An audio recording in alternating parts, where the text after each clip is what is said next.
আজকের ক্লাসে আমরা আলোচনা করব সামগ্রিক আয় ব্যয়। সামগ্রিক আয় ব্যয় চ্যাপ্টারটা হলো অর্থনীতি প্রথম পত্রের নবম অধ্যায়ে আলোচনা করা হয়। তো এই চ্যাপ্টারের মধ্যে থেকে একটা প্রশ্ন অবশ্য থাকে পরীক্ষায়, কলেজ পরীক্ষায় অবশ্য থাকে। আমরা আজকে যে উদ্দীপকটা নিয়ে আলোচনা করব সেটা হলো 11 নম্বর। এই টাইপসের পরীক্ষায় আসে সবসময়। এখানে দেওয়া আছে সি এর মান এবং আই এর মান দেওয়া আছে, সরকারি ব্যয় দেওয়া আছে, আমদানি দেওয়া আছে আর রফতানিও দেওয়া আছে। এখানে গ নাম্বারে বলা হচ্ছে উদ্দীপক অনুসারে ভারসাম্য জাতীয় নির্ণয় করা। আরেকটা প্রশ্ন হচ্ছে বিনিয়োগ 400 টাকা এবং রফতানি 120 টাকা হলে তাহলে জাতীয় আয়ের উপর কি প্রভাব পড়বে ব্যাখ্যা করো। এটা গেল দুইটা প্রশ্ন। কিন্তু পরীক্ষায় তো আরো অনেক রকম প্রশ্ন আসতে পারে। আর কি কি রকম প্রশ্ন আসতে পারে? আরো দুই রকম প্রশ্ন নিয়ে আমরা আলোচনা করব একই উদ্দীপক দিয়ে। এটা হলো এখানে ঘ নাম্বারটা, যেটাতে বলা হচ্ছে ভোগ রেখা অঙ্কন করো চিত্রের সাহায্যে। হ্যাঁ, তো এই ঘ নাম্বারটা কিন্তু করব আমরা এই উদ্দীপকটা অনুযায়ী। তারপর আরেকটা প্রশ্ন উত্তর দিব, সেটা হচ্ছে যদি বন্ধ অর্থনীতি, আসলে এটা বন্ধ না, এটা হলো বদ্ধ অর্থনীতি বিবেচনা করা হয় তাহলে জাতীয় আয় কি একই হবে?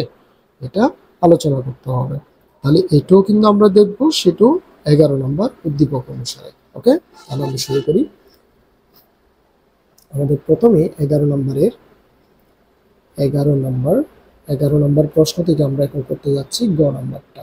ওকে, তাহলে গ নাম্বারে আমাদেরকে প্রথমে দেওয়া আছে কি কি, এগুলো আগে তুলে নিতে হবে। দেওয়া আছে সি সমান 100 প্লাস 0.5y, এই যে 0.5y। তারপর বিনিয়োগ দেওয়া আছে আই সমান আমাদেরকে দেওয়া আছে 185। তারপরে জি সরকারি ব্যয়, গভর্নমেন্টাল কস্ট বলা হয় এটাকে, এটা হলো দেওয়া আছে আমাদেরকে 415 টাকা।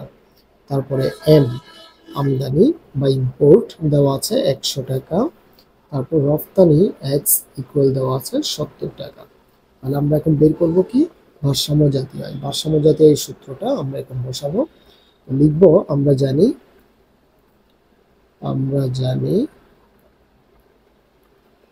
ভারসাম্য জাতীয়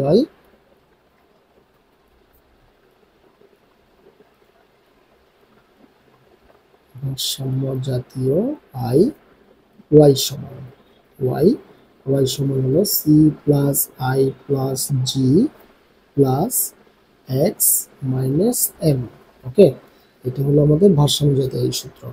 তাহলে এই ক্ষেত্রে আমাদের ওয়াই সমান সি এর মান হচ্ছে আমাদের 100 প্লাস 0.5y। তারপর আই এর মান বিনিয়োগ দেওয়া আছে 185, জি দেওয়া আছে সরকারি ব্যয় 415, তারপর এক্স মাইনাস এম, এক্স হলো 70 রফতানি, আর এখান থেকে আমদানি বিয়োগ করতে হবে আছে 100। ওকে, তাহলে এবার আমরা যোগটা করি, ওয়াইটা বসালাম। এখানে যেটা 0.5y আছে সেটা সমানের এই পাশে চলে আসবে, তাহলে প্লাসটা হয়ে যাবে এখন মাইনাস 0.5y। তারপর এখানে যদি আমরা যোগ করি, এটা যদি যোগ করি আমরা পাই 600 700। তারপর 100 থেকে যদি 70 বিয়োগ যায় তাহলে হবে মাইনাস 30। সুতরাং এখান থেকে যদি আমরা একটা ওয়াই কমন নিয়ে ফেলি তাহলে আমাদের থাকে আর 1 মাইনাস 0.5। তারপর এটা থেকে এটা যদি বিয়োগ করা হয় 670। এরপরে ওয়াইটা আমরা বসালাম, 1 থেকে যদি 0.5 বিয়োগ করা হয় থাকবে আর 0.5, এখানে হলো 670। তারপর ওয়াইটাকে আমরা বসাইলাম, আমরা এখন ওয়াইটাকে বসানোর পর এখানে 670 ডিভাইডেড বাই 0.5। সো আমরা ভারসাম্য জাতীয় আয় পাচ্ছি। ভারসাম্য জাতীয় আয় হলো ওয়াই বার ব্যবহার করতে হবে। 0.5 দ্বারা যদি আপনি 670কে যদি ভাগ করেন তাহলে আপনার আসবে 1340 টাকা। ওকে, তো এটা দিয়ে গেল আমাদের গ নাম্বার। এবার আসুন ঘ নাম্বারে বলা হচ্ছে বিনিয়োগ বাড়িয়ে 400 টাকা হতে হবে। অর্থাৎ বিনিয়োগ ছিল আমাদের আগে কত 185, সেটা হয়ে যাবে এখন 400। আর রফতানি আগে ছিল 70, এখন সেটা হয়ে যাবে 120। তাহলে সেই অনুযায়ী আমরা এখন কাজ করব। আমরা প্রথমে লিখব ঘ নাম্বার দিয়ে প্রশ্ন মতে আই অর্থাৎ বিনিয়োগ হলো এখন 400, তারপরে এম না এটা হলো এক্স, দুঃখিত, এক্স দেওয়া আছে আমাদেরকে, তার রপ্তানি দেওয়া আছে 120। তাহলে আমরা আবার সেম অতএব দিয়ে আমরা আবার সেম সূত্রটা অ্যাপ্লাই করব। y সমান C plus I plus G plus X minus M. এই ক্ষেত্রে আমরা এখন y বসাবো, সি এর মান হলো সেম আগেরটাই রয়ে গেল 100 প্লাস 0.5y, আই এর মান হলো বিনিয়োগ হলো এখন 400, আগেরটার বসানো যাবে না। আর জি সরকারি ব্যয় হলো 415 টাকা, 415 টাকা বসাবো। তারপর এক্স এর মান এখন অর্থাৎ রপ্তানি 120, তারপর আমদানি আগেরটাই রয়ে যাবে, এম এর মান হলো 100, আগেরটা 100 বসাই দিব আমরা। ওকে, তারপর এবার আগের মতোই কাজ করব। ওয়াই এখানে যেটা 0.5 সেটা সমানের এই পাশে চলে আসবে, 0.5 ওয়াই মাইনাস হয়ে গেল। এখন যদি আমরা যোগ করি 500, 915, তারপর এটা থেকে এটা যদি বিয়োগ করা হয় এখন হবে 20 যোগ হবে, তারপর এখান থেকে যদি আমরা এখন ওয়াইটাকে যদি কমন নিই তাহলে আমাদের থাকবে 1 মাইনাস 0.5। তারপর এটা যদি আমরা যোগ করি তাহলে পাই 935। এখন 1 থেকে যদি 0.5 বিয়োগ করা হয় তাহলে হবে 0.5 ওয়াই, তারপর এখানে আছে 935। এরপরে আমরা ওয়াইটাকে রাখলাম, 0.5 ওইদিকে ট্রান্সফার হয়ে যাবে, ওদিকে যদি সেটা ট্রান্সফার হয়ে যায় তাহলে এখানে এসে ভাগ হয়ে যাবে। সুতরাং এখন 0.5 ওয়াই এটাকে আমরা ওয়াই 1 ইউজ করব, ভাগ করলে আমাদের আসবে কত 1870। ওকে, 1870 টাকা। এখন আমাদেরকে এখানে প্রশ্ন করেছিল, প্রশ্নটা ছিল উদ্দীপকের বিনিয়োগ ও রফতানি বৃদ্ধি পেয়ে 400 ও 120 সালে ভারসাম্য জাতীয়ের উপর কি প্রভাব পড়বে। ভারসাম্য জাতীয়ের উপর কি প্রভাব পড়েছে দেখুন, আগে ভারসাম্য জাতীয় ছিল 1340 আর এখন হয়েছে 1870। তাহলে লিখব, এখন আমরা একটা ডেল ওয়াই বের করব। এখন লিখব এখানে, এখন ডেল ওয়াই বারের থেকে আমরা সূত্র হচ্ছে y1 মাইনাস ওয়াই। তো y1 এর মান হলো 1870 আর y এর মান আগে যেটা আমরা পেয়েছিলাম সেটা ছিল আমাদের 1340। তাহলে 1340 আমরা এখন বসাবো, 1340। এখন যদি আমরা বিয়োগ করি তাহলে আমরা কত পাই, আমরা পাই 530 টাকা। 530 টাকা আমাদের কি পেয়েছে, বৃদ্ধি পেয়েছে। আমরা লিখে দিব, সুতরাং দেখা যায় যদি বিনিয়োগ 400 টাকা এবং রফতানি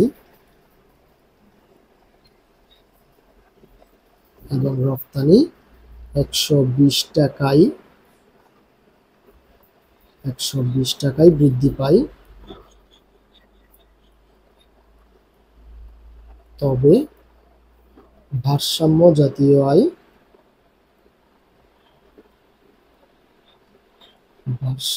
জাতীয় আয় কত টাকা বৃদ্ধি পেল, 530 টাকা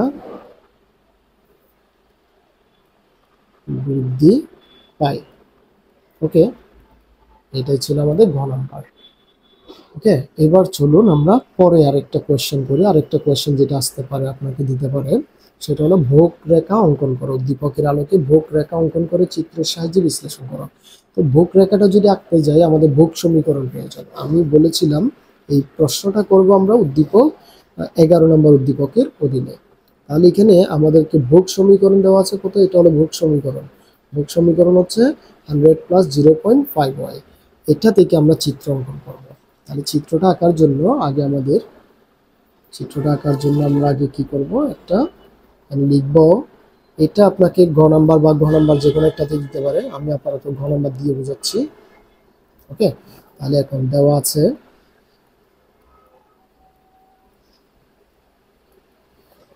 ভোগ সমীকরণ, এখানে লিখে দিতে হবে ভোগ সমীকরণ c সমান 100 প্লাস 0.5y। এখন ভোগ সমীকরণ, যদি আমরা ভোগ সমীকরণ থেকে ভোগ রেখা আঁকার জন্য অবশ্যই আমাদের কিছু মান প্রয়োজন। এখন মানগুলোর জন্য আমরা কি করব, আমরা একটা সূচি তৈরি করব। এখানে আমরা কলাম দিব 3টা,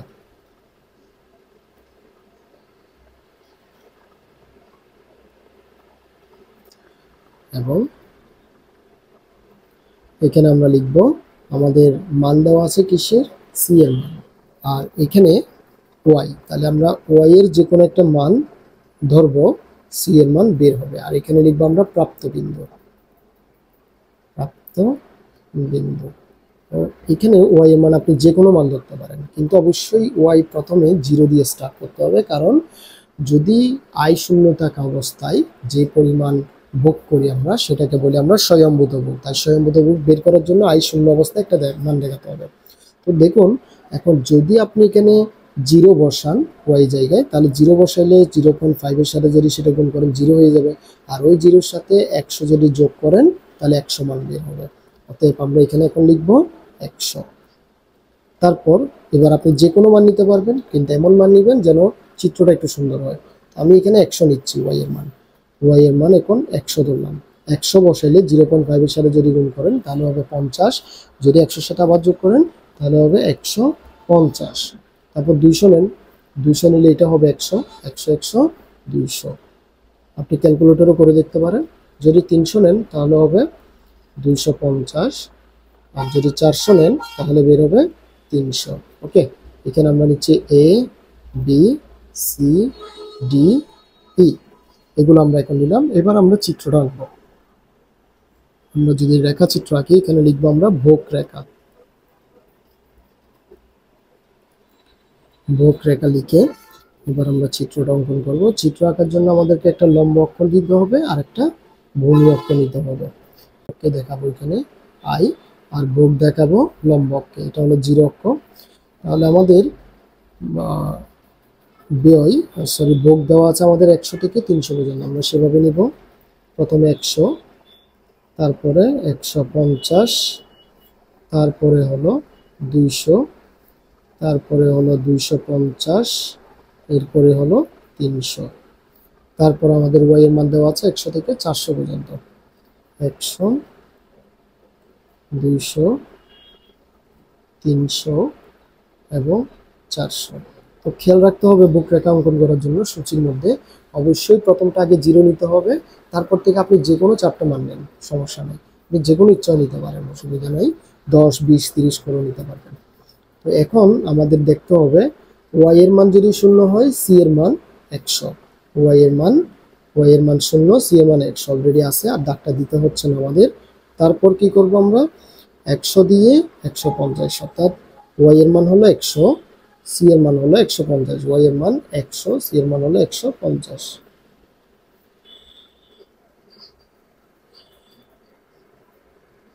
ওকে,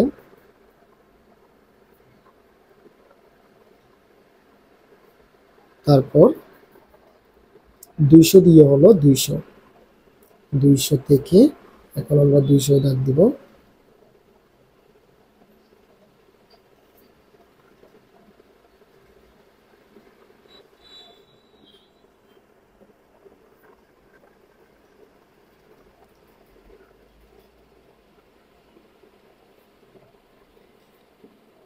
তারপরে দেওয়া আছে 300 দিয়ে হলো 250,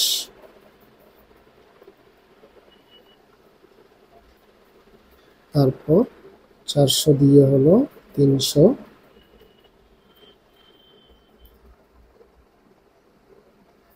এখন আমাদেরকে দাগটা দিতে হবে। প্রথম দাগটা হলো 0-র সাথে 100 ছিল, তাহলে 100 থেকে উঠবে, এটা 100 থেকে আমাদের দাগটা তুলে দিতে হবে।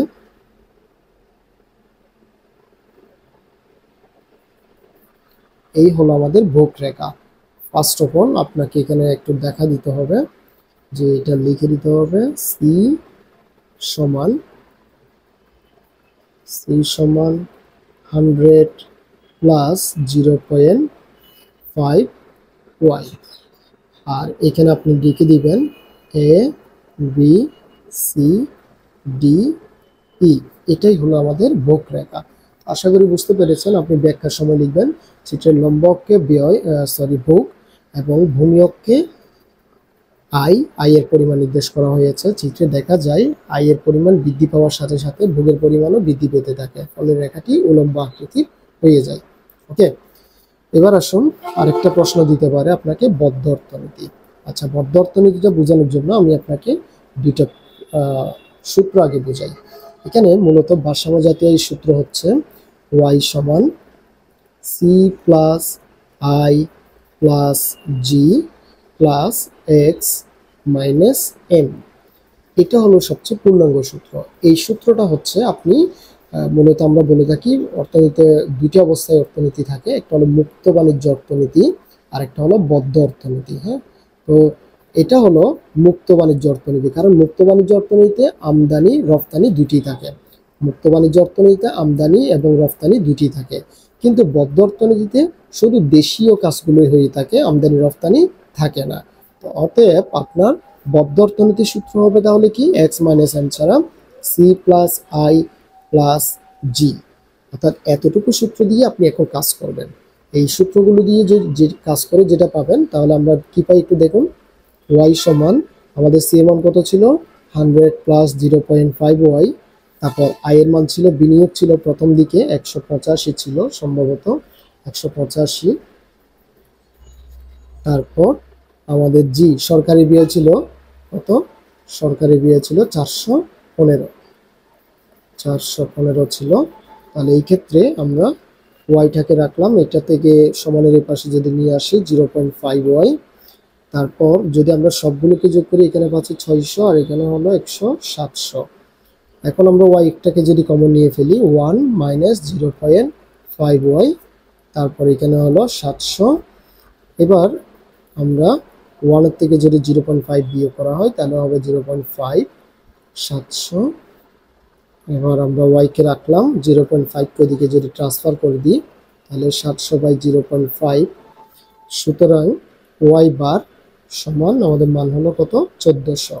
এবার আপনার থেকে ব্যাখ্যায় আসতে হবে, কারণ আপনাকে বলবে যে বদ্ধ অর্থনীতি হলে তাহলে জাতীয় আয় কি একই হবে, ব্যাখ্যা করো এরকম।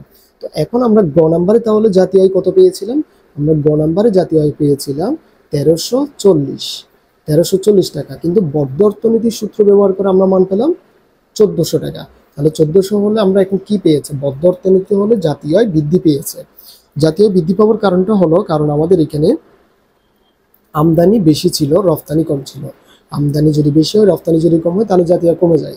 হ্যাঁ, তো এখানে আমাদের রফতানি জাতীয় আয় ছিল 1340 আর এখানে হয়ে গেল 1400, অর্থাৎ প্রায় 60 টাকা আমাদের বৃদ্ধি পেয়েছে। ওকে, তো আশা করি বুঝতে পেরেছেন। তাহলে আমাদের পরীক্ষায় সবচেয়ে বেশি আসে এই 4টা প্রশ্ন। কোন 4টা প্রশ্ন? প্রথমত আপনাকে দিতে পারে ভারসাম্য জাতীয় নির্ণয় করো, আবার বিনিয়োগের পরিমাণ বা রফতানি আয় বৃদ্ধি করে, এটা আপনাকে শুধু এখানে বিনিয়োগ এবং রফতানি বৃদ্ধি করেছে, ওখানে কিন্তু বলতে পারে যে সরকারি ব্যয় এত টাকা বৃদ্ধি করো, অথবা আমদানি এত টাকা বৃদ্ধি করো, অথবা বিনিয়োগ বৃদ্ধি করো, এরকম কিন্তু আপনাকে দিতে পারে। তাহলে এটাও কিভাবে লিখবেন সেটাও দেখালাম। তারপর বক্ররেখা অঙ্কন করো, সেটাও কিভাবে লিখবেন দেখালাম। তারপরে বদ্ধ অর্থনীতি হলে কি কি হয় সেটাও দেখালাম। আরেকটা বিষয় একটু বলে দিই, আপনাকে বদ্ধ অর্থনীতি না বলে তারা বলতে পারে দ্বিখাত বিশিষ্ট অর্থনীতি। কি বলতে পারে? দ্বিখাত বিশিষ্ট। দ্বিখাত বিশিষ্ট অর্থনীতি হলে আপনি কোনটা অ্যাপ্লাই করবেন? দ্বিখাত বিশিষ্ট যদি অর্থনীতি হয় তাহলে আপনি শুধুমাত্র সি প্লাস আই ব্যবহার করবেন, এখানে আর জি আসবে না। ওকে, দ্বিখাত বিশিষ্ট অর্থনীতি বললে শুধু ওয়াই সমান সি প্লাস আই এতটুকুই হবে, জি আসবে না। ওকে, তো আশা করি বুঝতে পেরেছেন। পরের ভিডিওতে কথা হবে। ধন্যবাদ।